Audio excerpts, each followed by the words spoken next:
இன்னொன்று நான் பெருமையாக கருதுவது என்னன்னா, நான் மாநில தலைவராக இருக்கும் பொழுது 2 ஜெயன்ஸ் என்று சொல்லுகின்ற கலைஞர் அவர்களும் மேடம் ஜெயலலிதா அவர்களும் எதிர்த்து அரசியல் செய்தேன் என்பதை நான் பெருமையாகவே கருதுகிறேன். ஒரு நாள் கலைஞர் மேடையில் இருக்கிறாரு, அறிவாலயத்தில் ஒரு கூட்டம். அந்த கூட்டத்தில் நாங்கெல்லாம் உட்கார்ந்துருக்கோம்.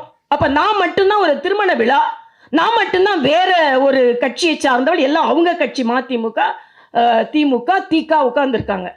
ஆனால் எல்லாரும் தமிழ் செய்யுங்க எப்படி, தமிழ் செய்யுங்க எப்படின்னு பேசிக்கிட்டே இருக்காங்க. கலைஞர் இப்போ இருக்கிறார். நான் போய் பேசுகிறேன், இந்த மணமக்களை வாழ்த்த நான் வந்தேன். வந்ததிலிருந்து ஒரு கேள்வி கேட்டுக்கொண்டே இருக்கிறார்கள். நாங்கள் எல்லாம் இருக்கிறோம், தமிழ் செய்யுங்க எப்படி, தமிழ் செய்யுங்க இப்படி என்ன. நான் சொன்னேன், உட்கார்ந்திருப்பவர் முத்தமிழ் அறிஞர்.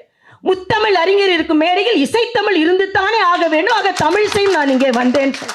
உன்னை கூப்பிட்டாருங்க, வா, அப்பாவுக்கு தப்பாம பிறந்திருக்க, என்னை திட்டினாலும் நல்ல தமிழில் திட்டுகிறாய் என்று சொன்ன. ஆக நான் ஏன் இதை சொல்கிறேன் என்றால், இதெல்லாம் சாதாரண விஷயம் இல்லை. ஒரு பெண் உருக்காக மாறி எழுந்து அரசியலில் பரிமளிக்க வேண்டிய என்பது, அதை நான் இன்னைக்கு அதான் கேட்டேன், தம்பிகிட்ட கேட்டேன், 33 பேர்ல எத்தனைப்பா பெண்கள் வந்திருக்கிறாங்க அப்படி. ஆக பெண்கள் அதிகமாக அரசியலுக்கு வர வேண்டும்.